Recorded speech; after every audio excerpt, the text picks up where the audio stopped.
राम राम राम हरे हरे, हरे कृष्ण कृष्ण कृष्ण हरे हरे, हरे राम राम राम हरे हरे, हरे कृष्ण कृष्ण कृष्ण हरे हरे, हरे राम राम राम हरे हरे, हरे कृष्ण कृष्ण कृष्ण हरे हरे। ब्रह्मानंदं परमसुखदं केवलं ज्ञानमूर्तिं द्वन्द्वातीतं गगनसदृशं तत्त्वमशादिलक्ष्यम् एकं नित्यं विमलम् अचलं सर्वदी साक्षिभूतं भावातीतं त्रिगुणरहितं सद्गुरुं तं नमामि। नमामि सद्गुरु शान्तं सच्चिदानन्दविग्रहं पूर्णब्रह्मपरानन्द ईशम् आनन्दिवल्लभं सद्गुरु सच्चिदानन्दं केवलं करुणाकरं ज्ञानयोगेश्वरं वन्दे ज्ञानदेवा पुनः पुनः। अलंकापुरी पुण्यभूमि पवित्र तिथे नांदतो ज्ञानराजा सुपात्र, तया आठविता घडे पुण्यराशी नमस्कार माझा सद्गुरु ज्ञानेश्वराशी। संत श्रेष्ठ श्री ज्ञानेश्वर माऊली, जगद्गुरू श्री तुकाराम महाराज, नाथ महाराज, सर्व संतांना वंदन करतो। तुम्हालाही आजच्या चिंतनामध्ये वंदन करून आजच्या सेवेला आपण सुरुवात करूया। काल आपण 248 नंबरची ओवी पाहिली होती। 3 श्लोक आपण एकत्र बघायला लागलोय। याम इमाम पुष्पिताम वाचम प्रवदन्ते विपश्चिता वेदवादरता पार्थ नान्यदस्तीतिवादिनः कामात्मान स्वर्गपरा जन्म कर्म फलप्रदाम क्रिया विशेष बहुलाम भोग्य ऐश्वर्य गतिप्रती भोग्य ऐश्वर्य प्रसक्तानाम तयापहत चेतसाम व्यवसायात्मिका बुद्धी समाधोन विधेयते। 3 श्लोकाचं स्पष्टीकरण आपल्याला परमपूज्य खंदारकर महाराजांच्या ज्ञानेश्वरीमध्ये आणि इतर ज्ञानेश्वरीमध्ये सुद्धा बघायला मिळते। एकत्र 3 श्लोक एकाच साधारण अर्थाचे असल्यामुळं एकत्र त्यांचा एक ग्रुप तयार केलेला आहे। आणि काल आपण बघितलेलं होतं, यज्ञ करायचे आणि पुण्य प्राप्त करायचं। आणि हे पुण्य कशासाठी प्राप्त करायचं तर स्वर्गप्राप्तीसाठी। स्वर्ग कशासाठी पाहिजे? भोगासाठी पाहिजे। म्हणजे सगळी साधनं जी जमा करायची ती भोगासाठी जमा करायची, असा विचार कालच्या प्रवचनामधून आपण पाहिला होता। 247 आणि 48 ओवीपर्यंत आपण आलो होतो। देखे कामना अभिभूत होऊनी कर्मे आचरत ते केवळ भोगी चित्त देऊनिया। ती कर्मठ इच्छेने पराभूत होऊन केवळ भोगावरच चित्त ठेवून कर्म करतात। म्हणजे आपल्याला ह्यातून काय प्राप्त होणार अशा फळाची इच्छा कामाला सुरुवात करण्यापूर्वीच इच्छा करतात। म्हणजे भोग त्यातून कुठले कुठले मिळणार याचा विचार त्यामध्ये केला जातो। आणि त्यामुळं जे स्वर्गप्राप्ती मिळेल, कदाचित संसार मिळेल किंवा कदाचित नरक मिळेल, या तिन्हीपैकी एकाचीच प्राप्ती त्यांना होते। अन्य जी मोक्षाची प्राप्ती आहे, आनंदाच्या प्राप्तीला ते पात्र ठरत नाहीत, कारण ते भोगाकडे लक्ष देतात आणि म्हणून त्यांना त्याबद्दलचं जे आनंद काय आहे ते काय कळतच नाही त्यांना। तिथंपर्यंत पोचलं तर त्या आनंदाची कल्पना येते। ज्ञानेश्वर माऊली म्हणतात, आत्मलाभासारखे गोमटे काहीच न देखे म्हणून ही भोग विषेके हरके नाजो। ज्याला आत्मलाभाची प्राप्ती झालेली आहे त्याला या भोगाबद्दलची थोडीसुद्धा आसक्ती राहत नाही। भोग भोगायचे असतात ते शरीर निर्वाहापुरते ते भोगायची इच्छा करतात, कारण आत्मलाभापेक्षा त्यांना श्रेष्ठ काही दिसत नाही। ज्यांना या आत्मसुखाची एक थोडीशी काय असणार किंमत कळलेली आहे किंवा शरीराची किंमत कळलेली आहे, त्याचं दुर्लभत्व, ते फक्त भोगामध्ये आसक्त होणार नाहीत असं सांगणं आहे। त्यामुळं हे लोक जे आहेत ही भोगाची इच्छा ठेवूनच काम करत असतात आणि भोगामधून मिळणारं जे सुख आहे ते तात्पुरतं असतं आणि ती दुःखाचीच प्राप्ती होते असं वर्णन केलेलं आहे। कारण भोगाची इच्छा करताना सुद्धा आपल्याला ती भोगाची इच्छा पूर्ण होते की नाही याच्याबद्दल शंका असते। त्यामुळं त्यात ही चिंताच असते भोग मिळवण्यापूर्वी। नंतर जे भोग आहेत ते प्राप्त करताना कष्ट घ्यावे लागतात आणि प्राप्त करताना कष्ट घ्यावे लागतात त्यावेळी त्रासच आहे। तिसरी गोष्ट आहे, जे मिळवलेले भोग आहेत ते संपतील, कधी जातील माझ्याकडून काय सांगता येत नाही, त्याचा वियोग होण्याची शक्यता आहे, म्हणून त्यांना चिंता असते। आणि खऱ्या अर्थानं विचार केला तर भोग हे संपण्यासाठीच असतात, तसे संपून जातात, संपले की परत चिंता। म्हणजे 4 स्टेजवरती आपण जर याचा विचार केला भोगांचा तर दुःखच देतात। आता हा भोग दुःख देण्यापेक्षा भोगातली आसक्ती दुःख देत असते। मी भोग भोगतो अशी भावना ज्यावेळी असते त्यावेळी भोक्तृत्वाची भ्रांती असते। त्यामुळे भोक्तृत्वाच्या भ्रांतीतून जे बाहेर पडतात ते भोगामध्ये आसक्त होत नाही, असा त्याचा अर्थ आहे. त्यामुळं वर्णन आपण काल बघितलं होतं, जे प्राणी या कामी भरू, माऊलींची एक ओवी आहे 4थ्या अध्यायामध्ये, जे प्राणी या कामी भरू देहाची वरी आदरू, म्हणूनही पडला विसरू आत्मबोधाचा. म्हणजे भगवंताचा विसर पडण्याची 2 कारणं ज्ञानेश्वर माऊलींनी त्या ओवीमधून दिलेली आहेत. आणि ती कोणती आहेत तर एक विषयाची आसक्ती आणि दुसरी देहाची आसक्ती.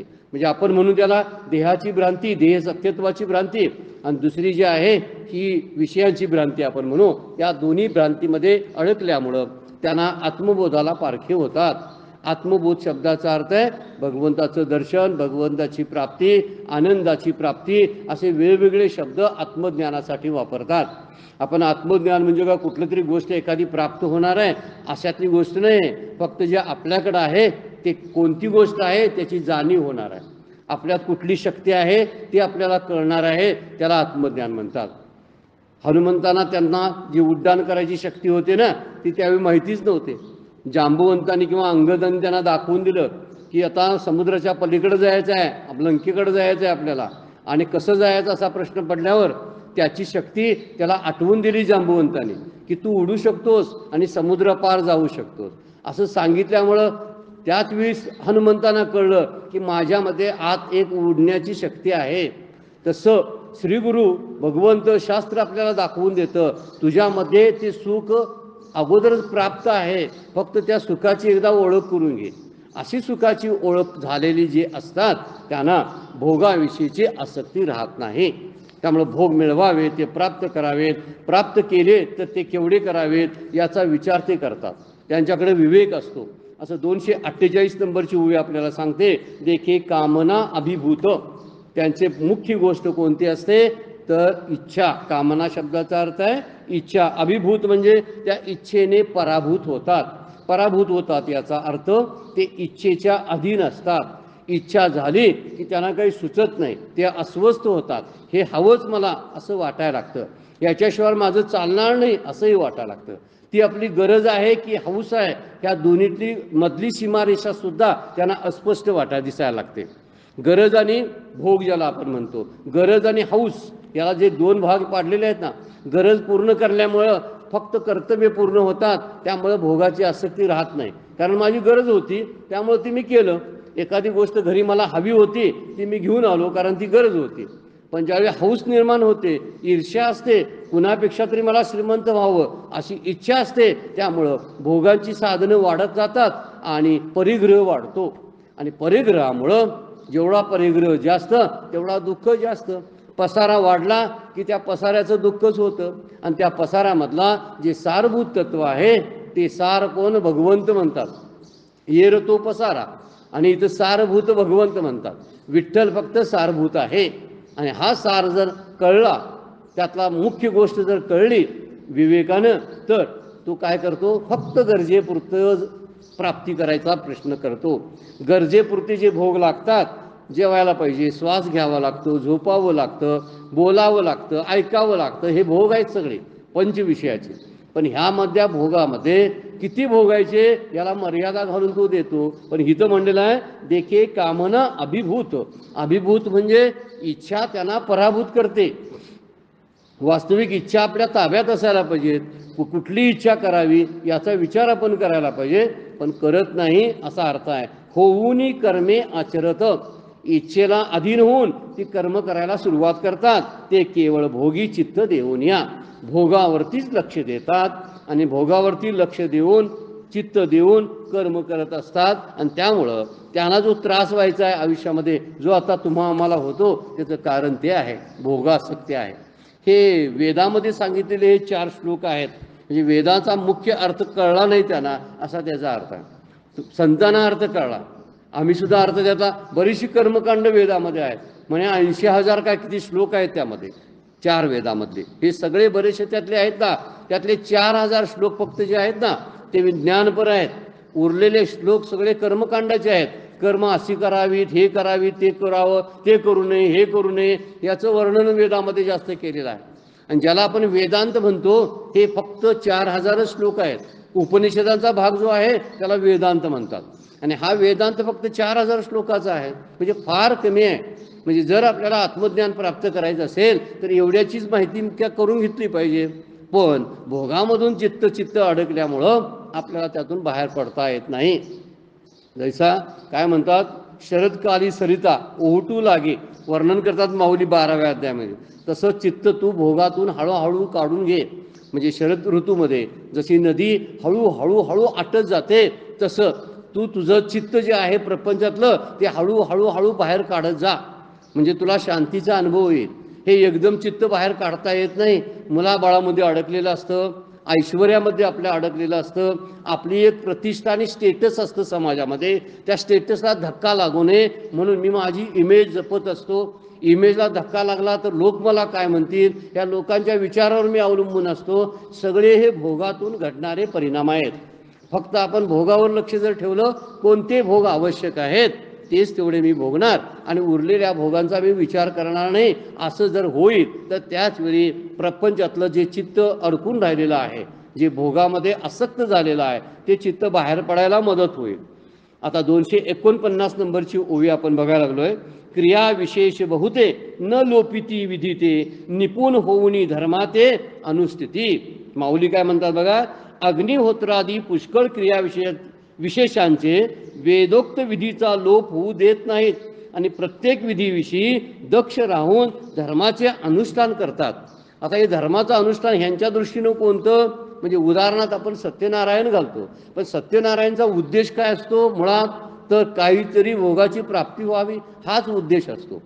घरात शांतता हवी किंवा घरातलं काहीतरी बिघडलेलं असतं ते दुरुस्त करायसाठी. अजूनही प्रपंच कुणाचाही दुरुस्त झालेला नाही. दुरुस्त करण्यासाठी लागणारी केलेली खटपट सगळी व्यर्थ जाते आणि खटपटीमुळं अस्वस्थता वाढते. अस्वस्थतेमध्ये दुःख आहे. मग ही खटपट केवढी करावी, किती करावी, याचं कुठंतरी सारासार विचार करावा लागेल. म्हणून सत्यनारायण घालतो, नवस बोलतो वगैरे वर्णन अजून पुढं आलेलं आहे की ह्या सगळ्या गोष्टी करायच्या ज्या असतात त्या कशासाठी असतात, फक्त भोगाच्या प्राप्तीसाठी असतात. सत्यनारायण घालतो म्हणजे काय, सत्यनारायणाच्या प्राप्तीसाठी असेल तर चांगली गोष्ट आहे. म्हणून इथं म्हणतात काय, क्रिया विशेष बहुते, खूप क्रिया करतात धर्माच्या, धार्मिक अनुष्ठाने जी असतात ती भरपूर करतात आणि उपासना करतात, व्रत करतात. किती कठोर व्रत एक करतात, फार कठोर. उपवाशी राहायचं, खायचं नाही काय, अगदी ते पाणी पिऊन राहायचं.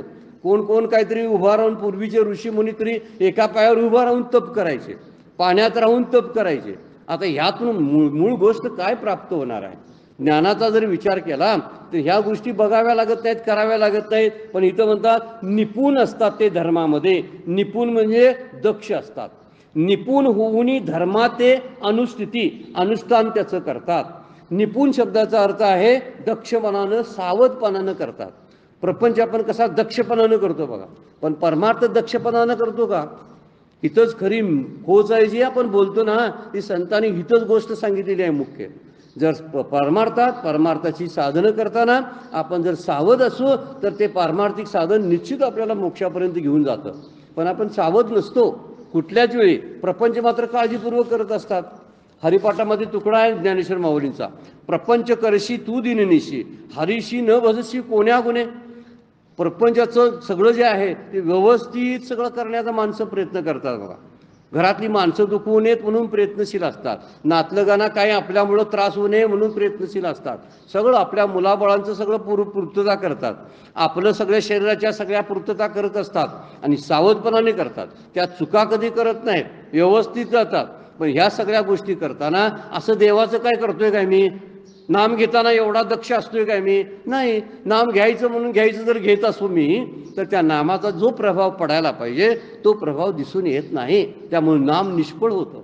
नुसतं घ्यायचं म्हणून घेतो आणि हातात आपली माळ फिरत असते. त्यामुळे उपासना जी आहे ही सावधपणाने केली जात नाही. फक्त प्रापंचिक क्रिया किंवा अनुष्ठान, जे अनुष्ठान कशासाठी उपयोग आहे, भोगासाठी. भोगाच्या प्राप्तीसाठी जेवढी म्हणून आवश्यक गोष्टी आहेत तेवढ्यासाठी काहीही करायला तयार होतात. मग किती नारळ, तोरण, नारळाचं तोरण काय ते द्यायचं असेल ते 21 नारळ गणपतीला बहाल करतो, तुला इतकी खेटे घालतो, तुझ्याकडे एवढ्या वाऱ्या करतो, अशा मागण्या करतात. आणि त्या बदल्याला मागून काय घेतात, दुःखरूप प्रपंच मागून घेतात. मग त्या बदल्याला काय दे, तर मला नातवंडाचं तोंड बघायचं आहे, किंवा मुलगी मला माझे नात पाहिजे आहे, मला नातीचं तोंड बघायचं आहे, म्हणून ती मागणी करतात. आणि जी मागणी केलेली असते तीच काही दिवसानंतर त्याच दुःखाला कारणीभूत होत असतात. तीच नातवंड दुःख द्यायला तयार होत असतात, आपण जी मागणी करून घेतलेली असते. म्हणजे मुळात प्रपंच, दुःखरूप प्रपंचाची मागणी आपण एवढी चांगली पुण्यकर्म करून त्यासाठी दुःख मागून घेतो. मग ह्या पुण्याचा उपयोग कशासाठी करायला पाहिजे? तर निश्चित मोक्षासाठी ह्या साधनेचा उपयोग व्हायला पाहिजे. पण आपण मोक्षासाठी त्याचा उपयोग करून घेत नाही, फक्त पुण्यप्राप्ती. आणि पुण्याचा विचार झाला तर ही पुण्य काय उपयोगाला येतात? पुन्हा जन्म घालायलाच उपयोग येतात ना. पुण्याची काय पावटी सरे, येऊ लागती माघारे मृत्यू लोका, 9व्या अध्यायामध्ये ज्ञानेश्वर माऊली म्हणतात. गीतेमधला श्लोक आहे ते, क्षिणे पुण्य लोके, आणि काय खाली येतात मृत्यूलोकामध्ये येतात. आणि ते मृत्यूलोकामध्ये येतात कशाला? परत जन्म घेतात. कशामुळं? पुण्याच्या प्राप्तीमुळे देवयोनी प्राप्त होईल. या पलीकडे काय होणार आहे? मुक्त होणार नाही. आणि मुक्ततेतला आनंद जर असेल तर सावधपणाने वृत्त करायला पाहिजेत.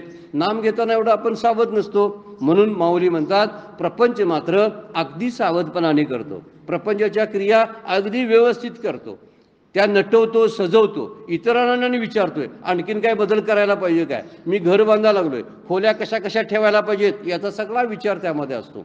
परंतु मी जे आत्मतत्वाचा किंवा भगवंताचा विचार जेव्हा करायला लागतो तेव्हा तेवढा दक्ष मी तिथं असतो का? नसतो. बरेच वेळा असे प्रॉब्लेम येतात ना. आपले मंदातही, परमपूज्य मंदातही दृष्टांत देतात की म्हणतात आपण नाम घेताना नाम असं विसरून जातं, गळून जातं आणि प्रपंचाकडे लक्ष लागायला लागतं. नाम घेता घेता कधी प्रपंचात घुसला काय कळतच नाही. म्हणजे तिथं काय अर्थ त्याचा आहे? दक्षता कमी आहे. त्यावेळी मंदातही आपल्या बोलतात की काय, नोटा मोजताना असली आपली दक्षता कधी हरवली आहे काय? कधी की चुकली कधी नोट? अशी नाही चुकली. चुकली तर पुन्हा मोजतो. पण माळेतला मणी एखादा कमी जास्त झाला तर परत तो करायला चालू करतो का? नाही, असू दे म्हणतो, तिथे गेले तर की जाऊ दे. किती बेसावधपणा तिथं असतो बघा. नाम घेताना, ध्यान करताना, जाऊ दे आजच्या दिवस नाही, आज बरं नाही वाटत, आज पाहुणे घरी आलेत, राहू देत, माझं आजची उपासना उद्या करूया आपण, असं करतो. पण प्रापंचिक कार्य मात्र पाहुणे उद्या येऊ देत किंवा पाहुण्यांचं नंतर बघूया असं म्हणत नाही. प्राधान्यक्रम चुकतात आणि त्यामुळं दुःख वाटायला येतं. प्राधान्यक्रम म्हणजे त्याला आपण प्रायोरिटी शब्द वापरतो. कुठलं अगोदर करायचं, महत्त्वाचं कोणतं आहे, त्या महत्त्वाच्या गोष्टीची यादी करावी. आणि महत्त्वाच्या गोष्टीमध्ये यादीतलं पहिलं नाव देव असावं. देवाची कर्म आहेत, जे आपण नाम घेतो किंवा काय नामसाधना करतो त्याचं नाव असायला पाहिजे. म्हणून सकाळी सकाळीच साधनेला सुरुवात करावी. का? तर सकाळ सकाळ म्हणजे सुरुवात असते दिवसाची. म्हणून सुरुवातीला भगवंत असला पाहिजे, ही गोष्ट महत्त्वाची आहे. प्रभाते मनी राम चिंतित जावा असं म्हणलेलं आहे. संध्याकाळी राम चिंतित जावा किंवा दुपारी चिंतित जावा असे शब्द वापरलेले नाहीत समर्थाने. त्याचा अर्थ असा आहे की तुमचे दिनक्रम प्रपंचाचे सुरू होण्यापूर्वी तुम्ही देवाचंच काहीतरी सुरुवात करावी, देवाचाच विचार करावा. म्हणजे पुढचा दिवस जो आपला असतो तो सरळ व्यवस्थित जातो. म्हणून इथं म्हणतात की हे जे क्रियाविशेष सगळे जे करतात, खूप क्रिया करत असतात, वेदोक्त क्रिया करतात, आणि न लोपिती विधी ते म्हटलेलं आहे. म्हणजे न विसरता काम करतात. ते निपुण होऊन धर्माते अनुष्ठिती, लोप होऊ देत नाहीत आणि प्रत्येक विधीविषयी दक्ष राहून धर्माचं अनुष्ठान करतात. पण जर हेच अनुष्ठान पारमार्थाच्या बाबतीमध्ये जर व्यवस्थित घडलं असतं, धर्मसुद्धा शेवटी तिकडंच घेऊन जातो मोक्षापर्यंत. धर्म ही मोक्षाची सुरुवात आहे. पहिलं स्टेशन आहे मुक्तीचं धर्म. त्यानंतर लागतात ती त्यांना ज्यांना पार करता येतात त्यांना मोक्ष प्राप्त होतो. नंतर आहे अर्थ, काम. हे 2 स्टेशन धोकादायक आहेत. ही ज्यांनी पार केली त्यांना मोक्षापर्यंत जायची संधी प्राप्त होते. पण आपण धर्मातून निघालेली गाडी कदाचित धर्माच्या कर्मकांडामध्ये गुंतेल, नाहीतर अर्थ आणि कामामध्ये गुंतेल. आणि अर्थ आणि काम ही भोगाची साधनच फक्त प्राप्त करण्यामध्ये सगळं आयुष्य खर्च जाईल. आयुष्य कधी संपलं हे सुद्धा कळायचं नाही. आणि संपल्यानंतर कळायला लागतं मी काहीच मिळवलं नाही. जे अर्थ काम जे होते ते इथंच राहणार आहेत. धर्मानं मिळालेलं पुण्य जे आहे हे कामाचं जन्ममरण घालवण्यासाठी उपयोगी पडणार नाही. त्यामुळे पुन्हा कशाची प्राप्ती करावी हे कळलं पाहिजे. धनाच्या 2 काय त्या 3च गती आहेत फक्त. धनाचं एक गोष्ट काय आहे, चांगली गोष्ट की ते दान करता येतं. नाहीतर मग त्याचा भोग घ्यावा लागतो, नाहीतर तिसरी गोष्ट ते सोडावंच लागतंय, सोडून जावं लागतं. धनाच्या 3च गती शास्त्रांना सांगितलेल्या आहेत. एक चांगली गती त्या धनाची म्हणजे ते दान करणं, योग्य वेळी दान करणं. दुसरी गोष्ट आहे 2 नंबरची आहे, त्याला दुसरा नंबर आहे, त्याचा भोग घ्यावा आपण जिवंत असताना तरी. आणि तिसरी गोष्ट भोगही घेतला नाही, दानही केलं नाही, मग तिसरी गती काय होणार त्याची? सोडून जाणे. आणि असं पुष्कळांच्या आयुष्यामध्ये हेच होतं. त्यामुळे धन पुण्य हे जे मिळकत जी आहे ही खर्ची पडणारी आणि परत जन्माला घालणारी आहे. एकच गोष्ट आहे ती म्हणजे ज्ञानाची प्राप्ती. म्हणून ज्ञानाची प्राप्ती करावी. सगळ्यात मोठी संपन्नता किंवा संपत्ती कोणती मानलेली आहे? तर ज्ञान संपत्ती सगळ्यात श्रेष्ठ आहे धन आणि पुण्यापेक्षा. धन हे खालच्या दर्जाचं, त्याच्या वरच्या दर्जाचं पुण्य, आणि त्याच्याही वरच्या दर्जाचं आहे ते ज्ञान आहे. त्यामुळे ज्ञानाच्या प्राप्तीच्या नादाला लागावं. मग ह्यासाठी काय विचार करायला पाहिजे? धनाचा आणि पुण्याचा विचार सोडून द्यावा लागेल. ज्ञानेश्वर महाराजांच्या हरिपाठामध्ये पहिल्यांदाच आहे की हरिमुखे म्हणा पुण्याची गणना कोण करी. म्हणजे पुण्याची गणना करण्यात काय अर्थ नाही असंही म्हणायचं आहे. वास्तविक त्यांना दुसरा अर्थ आपण बऱ्याच जणांनी काढला की त्यामुळे पुष्कळ पुण्य जमा होतं. हा त्यातलं अर्धसत्य आहे. बरोबर आहे ते की नाम घेतल्यामुळं पुण्याची प्राप्ती होते. पण त्याच्यापेक्षाही म्हणतात ज्ञानेश्वर माऊली की जर क्वेश्चन मार्क जर त्या वाक्याच्या पुढे दिला, पुण्याची गणना कोण करी, कोण पुण्याला विचारते? हरीच्या नावापुढे हरीचं नामच श्रेष्ठ आहे, त्याच्यापेक्षा पुण्य कमी आहे, असा म्हणण्यातला भावार्थ त्या ओळीचा आहे. असा अर्थ काढला तर आपल्याला कळायला लागेल. म्हणजे पुण्याच्याच नुसत्या प्राप्तीच्या नादाला लागणार नाही. पुण्य कशासाठी प्राप्त करायचं? तर पुण्यामुळं चित्त शुद्ध होईल, चित्त शांत होईल, एवढंच काम ते करू शकतं. आणि तेही निष्काम केलं असेल तर. पण त्याच्याही पलीकडे जाऊन ज्ञानाच्या प्राप्तीच्या नादाला लागणं फार गरजेचं आहे. आता पुढचा श्लोक जो आहे, ओवी जी आहे 250 नंबरची ओवी, काय म्हणतात माऊली बघा. परी एकची कुडे करती, जे स्वर्ग कामू मणी धरती, यज्ञ पुरुषा चुकती भोगता जो. आता फार सुंदर सांगतात. एकच वाईट गोष्ट करतात, हे धर्माचं काम अनुष्ठान व्यवस्थित करत असतात ते, पण एक गोष्ट चूक करतात की जे स्वर्गाची इच्छा मनात बाळगतात. वास्तविक एवढं सगळं करायचं तर स्वर्ग आणि ऐहिक सुख का मागावं देवाकडं? जर देवाचं मी एवढं सगळं करतो तर मागणी काय असायला पाहिजे? तर किमान मागणी अशी तरी असावी की माझं चित्त शुद्ध आणि शांत कर. कारण चित्त शुद्ध आणि शांत चित्त हे ज्ञानप्राप्तीचं अधिकार प्राप्त करून देतं. आपल्याला ज्ञानाची प्राप्ती जर मोक्षाची पाहिजे असेल तर त्याची पहिली अट काय आहे माहिती आहे काय? चित्ताची शुद्धी आणि चित्ताची शांतता. ह्या 2 गोष्टी आपल्याला अगोदर मिळाव्या लागतात. म्हणून देवाकडे काय मागावं? मोक्ष मागायचा काय? हा नंतरचा भाग आहे, कारण मोक्षाची प्राप्ती आपोआप होणार आहे. फक्त ती गोष्ट एक आहे की चित्त शुद्धी व्हायला पाहिजे, चित्त शांत व्हायला पाहिजे, ते सात्विक गुणामध्ये आलं पाहिजे. आणि जेव्हा असं सात्विक गुणामध्ये येतं तेव्हा ते शुद्ध आणि शांत झालेलं असतं. म्हणून इथं माऊली म्हणतात एवढं मोठं अनुष्ठान करतात पण एक वाईट गोष्ट करतात. आणि ती कोणती? तर स्वर्गाची इच्छा मनात बाळगतात. आणि जो भोगता आहे स्वर्ग कामू मणी धरती, यज्ञ पुरुषा चुकती भोगता जो. पण हे सगळं जे विधी करतो त्याचा भोगता कोण आहे? ईश्वर आहे. ते ईश्वरालाच विसरतात. बरोबर. आपण जे करायला लागलोय हवन द्रव्य वगैरे काय यज्ञाचे अनुष्ठान करायला लागलोय, कुणासाठी? कोण ह्याचं ग्रहण करणार आहे? तर तो ईश्वर म्हणजे यज्ञ पुरुष त्याला मानलेला आहे. हा यज्ञ पुरुष त्याचं ग्रहण करणार आहे, पण त्याला विसरतात मात्र. म्हणजे देवाला विसरायचा आणि म्हणायचं देवासाठी काम करावं लागलोय आपण. किती गंमतशीर गोष्ट आहे बघा. नाम घ्यायचं पण स्मरण करायचं नाही. काय अर्थ आहे त्याला? नाम घेतल्यानंतर स्मरण जर झालं नाही तर मग नाम कसलं चाललंय? राम कृष्ण नाव ही माणसांची पण आहेत, कशावरून समजायची ती देवाची आहेत? जेव्हा आपण ती देवता आपल्या ध्यानामध्ये आणू तेव्हा खऱ्या अर्थानं नामाचं स्मरण होतं. आणि नामाचं स्मरण म्हणजे भगवंताचं स्मरण आहे. पण स्मरण नसेल तर उपयोग नाही. नुसतं नाम घेऊन करायचं काय? यज्ञ पुरुषा चुकती भोगता जो. तो भोगणारा म्हणजे माझं नाम ऐकणारा कोण आहे? की जो नामाचा तो नामी जो आहे तो नामीच आपलं नाम ऐकत असतो. आणि त्याला विसरून त्याचं स्मरण न करता जर मी नाम घ्यायला लागलो तर तसं सगळे अनुष्ठान करतात पण एक चूक करतात. कुडे शब्द वापरलाय. एकची कुडे करती. कुडे म्हणजे चूक करतात, एकच वाईट गोष्ट करतात की स्वर्ग कामाची अपेक्षा मनामध्ये धरतात. ही धरायला नको पाहिजे. आणि यज्ञ पुरुषाला विसरतात. म्हणजे सगळ्यात श्रेष्ठ जे आहे यज्ञ पुरुष, त्याचा विचार काय करतच नाही. म्हणजे भोगाची इच्छा, भोग मिळतो, पण ज्या ईश्वरामुळे हे भोग मला प्राप्त झाले त्याला मात्र विसरतो. आपण रोजची कामं किती आपली शरीराची सगळी चालू असतात बघा, बिनबोभाट चालू असतात. शरीरातलं कुठलंही काम आपल्याला काही करावं लागत नाही. आतल्या अंतरक्रिया, बाह्य भाग आपण जरी शरीर आंघोळीनं स्वच्छ केलं तरी आतला भाग जो सांभाळायचा तो कोण सांभाळतो? तो हृदयस्थ असलेला भगवंत सगळ्याचं काय करत असतो? नियंत्रण करत असतो. आणि आपण त्यालाच विसरतो. म्हणजे देहाच्या नादामध्ये भगवंताला विसरायचं, यज्ञाच्या नादामध्ये यज्ञ पुरुषाला विसरायचं. ओवी त्या पद्धतीची आहे, पण खरा अर्थ त्याचा हा आहे की भोग इच्छा करायची, भोग प्राप्त करायचे, पण ज्याने ते भोग मला भोगायला दिले त्या ईश्वरालाच विसरून जायचं, असे करणारे आहेत. म्हणजे एखादं घर बांधायचं आहे, पण देवघर बांधायला विसरलो. खरं वास्तविक देवघर असायला पाहिजे. ज्या घरामध्ये देवघर नाही, देव नाही, त्याला स्मशान म्हणायला पाहिजे.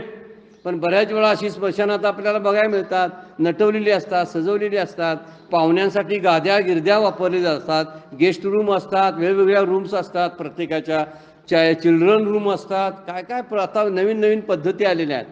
पण या सगळ्यामध्ये जर देव नसेल तर ह्या रूमना शून्यत्व प्राप्त होतं. म्हणून भोगणारा जो ईश्वर आहे त्या ईश्वराचं काय आपण विचार करतो? मला अन्न कुणी आणून दिलं ताटात? ईश्वरानं दिलं. आणि त्याचा नैवेद्य जर मी देवाला दाखवला नाही तर जो भोगता आहे खरा त्या भोगत्याला नैवेद्य दाखवला ना, म्हणजे माझी भोगासक्ती त्यामुळे कमी होईल. उदरभरण नव्हे जाणीची यज्ञकर्म आपण जे म्हणतो, हे यज्ञकर्म म्हणून जर जेवलो तर त्या जेवण्याचं जी भोग आहेत ते भोग आपल्याला लागत नाहीत ना, चिकटत नाहीत आपल्याला येऊन. म्हणूनच तो श्लोक म्हणून आपण जेवायला चालू करतो, नैवेद्य दाखवून जेवायला चालू करतो. ह्या पाठीमागे मूळ शास्त्र भगवंताला आठवणे आहे. म्हणजे जनी भोजनी नाम वाचे वदावे, कुठेही भोजन करत असताना भगवंताचं नामस्मरण केल्यावरच. म्हणजे असं कुठलंही काम करताना पहिल्यांदा भगवंताला आठवावा. पण काम करतात, पण ज्यामुळं ही प्रेरणा मिळते त्या ईश्वराला मात्र विसरतात. म्हणून घर बांधताना पहिल्यांदा देवघराचा विचार करावा. पूजा करत असेल आणि त्या पूजेमध्ये भाव नसेल तर ती कसली पूजा म्हणायची? काय उपयोग नाही त्या पूजेचा. नाथांचा हरिपाठामध्ये एक ओवी आहे, फार सुंदर आहे. काय? अर्थाविन पोथी वाचून काय काय म्हणतात ते? प्रेमाविन भजन नाकाविन मोती, अर्थाविन पोथी वाचून काय वर्णन केलेलं आहे बघा. की प्रेमाविनं केलेलं भजन वाया जातं. जसं नाकाविनं मोतीचा जर वापर करायचा असेल तर नाक असायला पाहिजे ना, तसं ईश्वराला प्राधान्यक्रम दिला पाहिजे, प्रेम द्यायला पाहिजे. प्रेम ही मुख्य गोष्ट आहे, ती विसरली आणि पूजा मात्र केली. आणि पूजेत काय भाव नाही, काय नाही, करायची तशी म्हणजे यांत्रिकता जी असते त्या यांत्रिक पद्धतीने काम केले. तशीच तीर्थव्रत आपण करतो, तीर्थव्रत करतो, पण प्रेम नाही, भाव नाही. जायचं म्हणून पर्यटनला गेल्यासारखी तीर्थव्रत आपण करत असतो. काहीतरी खरेदी करायसाठी तिथं मिळतात म्हणून पुढच्या महिन्यात मी पंढरपूरला जाणार आहे, तुला चादरी जाणायच्या आहेत ना, तिथून मी घेऊन येतो. म्हणजे पंढरपूरला काय जायचं वारीला, तर तिथं काहीतरी आणता येतं. बाजार फिरत बसतात लोक आणि देव राहतो बाजूला. ज्यांच्यासाठी मी आलेलो होतो ते विठ्ठल मंदिरामध्ये गडबडीने तेवढं दर्शन घेऊन येऊया, म्हणजे आपली कामं करायला बरं. कुठली कामं करायला इकडं आलाय तुम्ही? आपली कामं करायला बरं असं बोलतात. गडबडीनं दर्शन घेऊया म्हणजे आपली कामं करायला बरं. म्हणजे काय? कोणती कामं घेऊन आला होता इथं? आला होता वारीला ना, मग वारीचाच विचार करा. कुठेतरी प्रवचन आहेत, कीर्तन आहेत, ग्रंथ वाचन चालू आहे, त्याचा लाभ घेतला पाहिजे. तिथं तीर्थक्षेत्रामध्ये असताना माऊलींच्या हरिपाठामध्ये एक तुकडा आहे तसा, तीर्थवृत्ती भाव धरी रे करुणा, शांती दया पाहुना हरी करी, असं माऊली म्हणतात. तीर्थव्रताच्या ठिकाणी जे व्रत आपण करतो, प्रेम पाहिजे ना. उपवास करतो, पण देवाची आठवण जर करत नसेल तर तुकाराम महाराज म्हणतात काय, राम म्हणा ग्रासोग्रासी, तो जेवीला उपवासी. न जेवता सुद्धा जेवून सुद्धा उपवास केलेल्याचं फळ प्राप्त होतं. केव्हा? राम राम म्हणी जेवला तर. आपण उपवास करतो पण राम म्हणत नाही, अशी सगळी मधीच असे. म्हणून हे म्हटलेलं आहे काय, एक गोष्ट चुकतात, यज्ञ पुरुषाला विसरतात. सगळं करायचं पण देवाला विसरायचं. सगळं काहीतरी चालू असतं पण देवाला विसरायचं. गावाला निघालो 4 दिवसासाठी, शेजाऱ्यांना म्हणायचं कुत्रं तुमच्याकडे 4 दिवस असू दे. आता रोज देवाला नैवेद्य दाखवत होतो आपण, देवाला निरंजन दिवा लावत होतो संध्याकाळचा, तो कोणी लावायचा? कुत्र्याची व्यवस्था लावली, देवाची व्यवस्था कोणी लावायची घरातल्या, त्याचं आपल्याला भानच नसते. देवाला कुठं काय लागते, ते काय उपवास आहे काय काय असं आपण म्हणत असतो. कुत्र्याची मात्र व्यवस्था म्हणजे प्रपंच पहिल्यांदा प्रायोरिटी कुणाला द्यायची, प्रापंचिक कामाला. आणि यज्ञ पुरुषाला विसरून जायचं. ज्याने मला सगळे भोग हे मला प्राप्त करून दिलेत त्यालाच विसरून जायचं. माझ्या अन्नाची व्यवस्था केली, माझ्या जगण्याची व्यवस्था केली, माझा श्वास रक्ताभिसरण तो चालवतो, सगळं तो करतो, पण माझं सगळं काय आहे ते मग त्याच्यासाठी असायला पाहिजे ना. त्यामुळं एका चुकीनं काय होतं, सगळ्या त्या गुणावर जे केलेलं असतं धर्माचं अनुष्ठान त्याच्यावर पाणी पडतं सगळं. म्हणून यज्ञ पुरुषाला चुकू नका असं माऊली सांगतात. म्हणजे ज्या गोष्टी आपण करतो त्या गोष्टीसाठीच ते केलं पाहिजे ना, नाहीतर उपयोग काय राहतो त्याचा. आमटीत वापरलेला चमचा जर दुधात वापरला तर काय होईल सांगा बघू, दुधाचं काय होईल. तसं आमचं अनुष्ठानाचं धार्मिक अनुष्ठानाचं होते, काय उपयोगाचंच होत नाही. आणि एवढं मी देवाचं केलं आणि देवानं काही शांती पण दिली नाही असं आपण म्हणतो. देवानं हे द्यायचं होतं ते द्यायचं होतं ते दिलं नाही म्हणून. तोही म्हणतो तुझ्या नावावर काय काय आहे तेच तुला मी देणार आहे. म्हणजे तुझ्या नावावर अगोदरच मी अकाउंट तुझा मी तयार केलेला आहे आणि त्या अकाउंटमध्ये ज्या ज्या वस्तू तुला मिळणार आहेत त्याच तुला मिळणार आहेत, त्याच्या पलीकडे काय मिळणार नाही आणि त्याच्यापेक्षा कमीही काय मिळणार नाही. तू धार्मिक अनुष्ठान कर, ते कोणत्यासाठी करायला पाहिजे, चित्तशुद्धी आणि चित्तशांतीसाठी. आपण ते विसरून जातो आणि भलतंच काहीतरी करत बसतो. ज्यांची चित्त शुद्ध झालेत आणि शांत झालेत त्यांना प्रपंचाची आसक्ती एकदम कमी होते, प्रपंच करावसा वाटत नाही. मग हे करावसा न वाटणं ही चांगली गोष्ट आहे ना. काय प्रपंच करण्याची जास्त उर्मी यावी असंच कृत्य करत राहिलो तर कसं परमार्थाचं काय होईल. जसं दुधाचंच होईल ना, तो चमचा दुधात वापरल्यामुळं तसं त्या आपल्या परमार्थाचं होतं.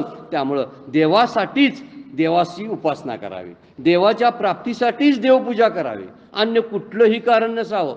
ईश्वर प्राप्तीसाठीच नाम घ्यावं. ज्याचं आपण नाम घेतो त्याचं मला दर्शन व्हावं म्हणून नाम घ्यावं. मी नाम घेतल्यानंतर जो अखंड आनंद आहे, जिथं भेसळ नसलेलं सुख आहे, ते सुख मला प्राप्त व्हावं यासाठीच ते नाव घेतलं पाहिजे देवाचं. पण ते सोडून जर आपण करायला लागलो तर सगळी अनुष्ठानं जी असतात ती वाया जातात असा त्याचा अर्थ आहे. त्यामुळे तुकाराम महाराज सुद्धा म्हणतात, देवाची या चाडे आळवावे देवा, ओस देहभावा पाडोनिया. कुणासाठी देवाला आळवावं, देवाची या चाडे म्हणजे देवासाठीच आळवावे देवा. देवाची प्रार्थना कुणासाठी करायची, देवासाठी. त्या प्रपंच प्राप्तीसाठी. आता प्रपंच प्राप्तीचा जर विचार केला तर तो प्रारब्धानं प्राप्तच आहे. तो कुठं गेलेला आहे, अगोदरच माझ्या नावावर अकाउंटमध्ये पडलेल्या आहेत गोष्टी त्या. मग आणि कशाला त्याच्याबद्दल काय करायला लागलोय आपण, काही करावं लागत नाही. ज्या प्रेरणा मिळतात ना काम करायच्या त्या सुद्धा प्रारब्धाकडूनच असतात आपल्याला. आपण म्हणतो प्रयत्न केला म्हणून मिळालं, अभ्यास केला म्हणून पास झालं. अभ्यासाची प्रेरणा देणारं प्रारब्ध आहे. हा फार गंमतशीर गोष्ट आहे बरं काय ती. म्हणून गहना कर्मना गती असं पुढे म्हटलेलं आहे. पण पुढच्या वेळा बघणार आहे त्या श्लोकामध्ये की कर्माची गती अगदी कल्पनेच्या पलीकडची आहे. कोणती कर्म काय करून जातील काय सांगता येत नाही. तसं प्रारब्धामध्ये दिलेल्या गोष्टी ज्या असतात त्याच आपल्याला प्रयत्न करायला लावतात. त्याच वेळी आपल्याला योग्य व्यक्तीची भेट पडते. आपण म्हणतो खूप प्रयत्न करून त्या व्यक्तीची मला भेट झाली नाही, ते खूप प्रयत्न करायला प्रारब्धानं लावलं म्हणून मला भेट झालेली असते ती. म्हणजे प्रयत्न करायला लावणारं सुद्धा प्रारब्ध आहे. प्रयत्न फक्त यासाठी करायचा आहे माझ्या प्रारब्धामध्ये काय काय आहे याचं चेक करायचं आहे. प्रारब्धाला तपासण्यासाठी प्रयत्न करावे लागतात. आणि फार महत्वाची गोष्ट आहे, खरंच माझ्या प्रारब्धामध्ये आहे काय बघूया म्हणजे प्रयत्न करूया. असलं तर मग बऱ्याच वेळा प्रयत्न करून सुद्धा मिळत नाही ना. एक गोष्ट आपण वाक्य असं वापरू शकत नाही की प्रयत्न केल्यानंतर यश मिळतं. हे वाक्य अर्ध खरं आहे. प्रयत्न केल्यानंतर यश मिळतं, कारण सगळ्यांनाच मिळायला पाहिजे ना. सगळे प्रयत्न करतात. एक दोन विद्यार्थी सलग एकाच विषयाचा अभ्यास करतात पण दोघांना कमी जास्त मार्क पडतात. ह्याचा अर्थ काय होतोय माहिती आहे काय, तर प्रयत्नामुळेच ते पूर्ण होते असं नाही, त्याला प्रारब्धाची जोड असावी लागते. म्हणून मी प्रारब्धाचं जर मला मिळालेलं असेल तर ते पुन्हा मी मागून का घ्यावं. ती कशाबद्दल मागायचं, तर तो आनंद मला देवाच्या नामामध्ये त्याच्या अनुष्ठानामध्ये परमार्थ करण्यामध्ये जर मिळत असेल तर तो देवाच्या प्राप्तीसाठीच करावा आणि प्रपंच प्राप्तीसाठी करू नये असं वर्णन आहे. त्यामुळं परमपूज्य काका नेहमी दोन गोष्टी सांगतात. आपल्या भक्तीला दोन प्रकारचे शाप आहेत. एक म्हणजे सकामता आणि दुसरी आहे यांत्रिकता. यांत्रिकता म्हणजे रोजचं काम करायचं आहे म्हणून करत करत राहायचं. रोज ते घंटी हातातली ती वाजवायची, कापूरचे निरांजन फिरवायचं अगदी यांत्रिकपणाने. कधी कधी फोनवर बोलत सुद्धा ते चालू असतं आपलं. फोन पण चालू असतो, बोलायला चालू असतं आणि ते सगळ्या म्हणायला सुद्धा घालीन लोटांगण म्हणायला सुद्धा चालू असतं, खानाखुना करायला सुद्धा चालू असतात. घालीन लोटांगण म्हणायचं आणि तिकडे काहीतरी सांगायचं, दूध उतू जायला बघा, ते जरा गॅस जरा कमी करा, पुण्यानं सांगायचं, म्हणायचं नाही. फक्त लक्ष दुधाकडेच असतं. त्यामुळे प्रपंचाकडेच लक्ष असतं, आपल्याला कळत नाही. यशोदा माता म्हणते, सारखा पळतोस पळतोस, तुझ्या पाठीमागून किती पळू मी, तुझ्याशिवाय मला अजिबात करमत नाही बघ, तू नसेल तर माझं काही चालत नाही बघ, असं असं म्हणेत ती त्याच्याबरोबर असते. आणि सतत असं म्हणता म्हणता छोटा बाळकृष्ण आहे, तो बाळकृष्ण चुलीवर दूध ठेवलेलं होतं, त्या दुधाकडे बोट दाखवून म्हणतोय, आई ते बघ, तिकडं बघ. म्हणजे तिकडं बघ म्हणजे काय, दूध उतू जायला लागलंय. तिथंच कृष्णाला तिनं ठेवलं आणि दूध उतू जाते म्हणून ते वाचवायला गेली. त्यावेळी कृष्ण हसायला लागले, मगाशीच म्हणत होतीस ना तुझ्याशिवाय मला काय चालत नाही, तूच माझ्या जवळ पाहिजे, तू नसलास तर माझं चालत नाही. तू म्हणजे याचा अर्थ काय, माझ्या कामापुरता तू असावास, पहिलं दूध आणि नंतर तू, असा म्हणण्याचा हा सगळा भावार्थ आहे. त्यामुळे प्रायोरिटी जी आपण ठरवतो ना, तिथंच खरं चुकतं. आयुष्यामध्ये जी अपयशी आलीत आत्तापर्यंत, ती प्रायोरिटी चुकली म्हणून, क्रम चुकला. जे मोस्ट इम्पॉर्टंट आहेत, मोर इम्पॉर्टंट आणि इम्पॉर्टंट, हे करायला विभागणी करायला आपण चुकलो म्हणून अपयश झालेलं असतं. परमार्थात सेम तसंच आहे. परमार्थ करताना पहिला भगवंताची प्राप्ती हेच ध्येय, उरलेलं मग काय, त्या भगवंताच्या प्राप्तीमध्ये करत असताना त्या मार्गावर चित्तशुद्धी, चित्तशांती, ह्या दुसऱ्या ज्या अवांतर गोष्टी आहेत त्या आपोआप प्राप्त होतात. ते बाय प्रॉडक्ट आहे, म्हणजे जाता जाता मिळणार आहे. मुख्य प्रोडक्शन काय आहे किंवा प्राप्ती कशाची आहे, देवाची प्राप्ती. आणि जाता जाता बऱ्याचशा गोष्टी मिळतात, काही सत्संग मिळतो, चांगली माणसं भेटतात, चांगल्या ग्रंथांचा अभ्यास करायला होतो, हे जाता जाता होणाऱ्या गोष्टी आहेत. ही अवांतर आहेत सगळ्या, बरं काय, चित्तशुद्धी, चित्तशांती. पण खरी गोष्ट आहे मोक्षाची प्राप्ती, ही सगळ्यात श्रेष्ठ गोष्ट आहे. आणि त्याच्याकडे बघून जर आपण करायला लागलो तर ही सकामता निघून जाते. सकामता हा शाप आहे भक्तीला, उपासनेला, आणि तोच आपण वापरत असतो. मला जर सगळ्या भक्ती करायच्या कशासाठी, स्वर्गाचे भोग भोगायसाठी. मी संसारातले भोग अगोदर आहेतच की, जराशी वरच्या दर्जाचे असतात, म्हणजे भोगच आहेत ना ते शेवटी. आणि जे भोग आहेत ते काय शेवटी करणार आहेत, माझं जन्म मरणाची व्यवस्था लावत नाहीत, तर परत मला त्या दलदलीमध्ये फेकून देणार आहे. आणि तरीसुद्धा मी ते भोगाची व्यवस्था अगोदरच करून ठेवतो. पुढे काय वर्णन करतात बघा, 251 नंबरची उभी बघा, जैसा कर्पुराचा राशी कीजे, दृष्टांत दिलेत बघा. आता मग अग्नी लावून दिजे का, मिष्टांनी संतर विजय, काळकूट, कापुराचा ढीग आहे, तो देवापुढे लावायला उपयोगी पडतोय. पण कोणतरी आला आणि त्याने उगीच काळी देऊन लावून पिटवून टाकला कापुराचा सगळा, तो आणलेला सगळाच काय रास आहे ती कापुराची, तर काय उपयोग झाला. एवढ्या प्रयत्नपूर्वक अन्न शिजवलेलं असतं आणि त्यामध्ये विष टाकायचं, मग काय अर्थ झाला इतकं काम करून. तसं धार्मिक अनुष्ठानं इतकी करतो, तीर्थयात्रा, उपवास, शास्त्र वाचन, नाम इतकं करतो, तर त्याच्यामध्ये परत हे सकामतेचं विष कशाला घालायचं, किंवा सकामतेचा अग्नी त्या कापराला का लावायचा. माऊलीचे दृष्टांत 2 आहेत बघा. एक म्हणतात ते कापराचा एकत्र ढीग करावा आणि मग त्याला अग्नी लावून द्यावा, किंवा मिष्टान्न करावं आणि काळकूट नावाचं विष त्यामध्ये मिसळावं. हा, इथं वर्णन केलंय, काळकूट हे नावाचं एक विष आहे. मिष्टान्न म्हणजे गोड पक्वानं आहेत, ती केलेली असतात. संचर विजय म्हणजे बनवणं, मिष्टान्नामध्ये संचर विजय म्हणजे मिसळणे, बनवणे नव्हे, मिसळणे. त्या मिष्टान्नामध्ये काळकूट नावाचं विष मिसळायचं, काय उपयोग झाला. पुढे दुसरा दृष्टांत बघा, दैवे अमृत कोंब जोडला, तो पाये हाणून उलंडला, तैसा नासिती धर्म निपजला हेतुकपणे. धर्म करायचा पण त्यामध्ये हेतू शुद्ध नाही, अशुद्ध हेतून केलेला धर्म म्हणजे अमृताचा एक तिथं लोटा आहे किंवा तांबे आहे, भरलेला अमृत आहे, तो लाथेनं त्याला ढकलून देण्यासारखा प्रकार आहे. काय म्हणतात बघा, एकानं भाग्यानं अमृताचा कलश मिळाला, पण त्याने तो पायाने लाताडून पालता केला. त्याप्रमाणे मोठ्या दक्षतेने आचरलेला धर्मफलाच्या अभिलाषाने नासून टाकतात. मोठ्या दक्षतेने केलेला धर्म असतो, पण अभिलाषा ठेवल्यामुळं भोगाची, तो धर्माचं अनुष्ठान वाया जातं. जसा हा अमृतकंब एवढा प्रयत्नपूर्वक मिळवलेला असतो, तो जसा नाहीसा होतो तसं. म्हणून कापुराचा वापर देवासाठी करावा, उगाच त्यामध्ये ते पेटवून देणं चूक आहे. तसंच यज्ञ यागादी कर्मसुद्धा ही परमात्म्याच्या प्राप्तीसाठी करावीत, स्वर्गासाठी करू नये. यज्ञ याग युधी येणेनो ही सिद्धी, वायाची उपाधी दंभधर्म. हरिपाठामध्ये माऊलींची ओवी आहे. यज्ञ याग करतो आपण, ती सगळे विधी जे असतात ते वायाचे आहे. वायाची उपाधी दंभ धर्म. त्यामुळे नुसते दंभ आणि काहीतरी विचित्र गोष्टी, अस्वस्थपणा वाढत जातो. कारण त्यामध्ये परमेश्वर प्राप्ती हा उद्देश नसतो. म्हणून प्रत्येक कामामध्ये परमेश्वराचीच प्राप्ती व्हावी या उद्देशानं आपण सगळी प्रापंचिक कर्म करवावीत. म्हणजे ती ईश्वरार्पण बुद्धीने केलेली कर्म आपोआप होतात.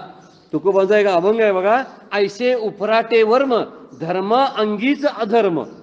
धर्म करायला गेलो तर कधी अधर्म होईल काय सांगता येत नाही, कधी काय होईल सांगता येत नाही. ते शाळेतलं उदाहरण देतात. काही टार्गेट मुलं असतात, ते शिक्षकांच्या खुर्चीला काहीतरी चिकट असा गम लावून ठेवतात. म्हणजे शिक्षक आले की त्यांना शिक्षकांना त्रास द्यायचा म्हणून, बसले की ते चिकटून राहू द्यात म्हणून. काही टार्गेट पोरं. पण एखादी सज्जन पोरं सुद्धा असतात. त्यात सज्जन पोरगे एक होतं, त्या पोराने टार्गेट पोराने तो गम लावलेला होता, फेविकॉल लावलेला होता. आणि ते त्या पोरग्याला माहीत होतं की या मुलाने असं असं आमच्या शिक्षकासाठी केलंय. ते शिक्षक आल्याबरोबर बसणार एवढ्यात त्या मुलग्यानं खुर्ची पाठीमागं ओढली आणि शिक्षक खाली पडले. ते शिक्षक पडले, त्यांना काय माहीत नाही, त्यांनी त्यालाच 4 रपाटे मारले. का? चुकीच्या पद्धतीनं वापरलेली गोष्ट आहे. हेतू कसा होता? चांगला हेतू होता ना, पद्धत चुकीची होती. तसा हेतुकपणे जर धर्म आपण करायला लागलो तर त्या धर्मामध्ये बाधकता येते. स्वर्गाची जे प्राप्तीचा जर विचार केला आणि देव बाजूला ठेवला तर करायचं काय उपयोग? नुसतेच कष्ट वाया जातात. म्हणून म्हटलेलं आहे ऐशी उपराटे वर्म. ते वर्म उपराट आहे की धर्म अंगीचा अधर्म. जे धर्म करायला म्हणून आपण जावं तिथंच अधर्म होत असतो आणि त्यामुळं काही उपयोग होत नाही. पुढे काय म्हणता बघा, म्हणजे प्रयत्नपूर्वक आपण जेव्हा परमार्थ करत असतो किंवा धर्माचं अनुष्ठान करत असतो ते वाया जाण्याची शक्यता असते. म्हणून कुठल्याही प्रकारचा हेतू स्वर्गाचा किंवा संसाराचा हेतू कामना मनात न धरता धर्माचे अनुष्ठान करावीत. असे ह्या सगळ्या ओव्या आतापर्यंतच्या सांगितल्या, आपण बघितल्या. वेळ संपलेली आहे, आपल्याला थांबावं लागतं.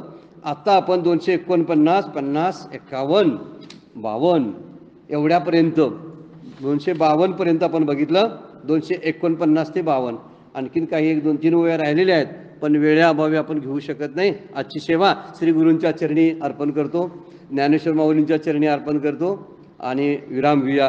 कुंडलीक वरदा हरी विठ्ठल श्री ज्ञानदेव.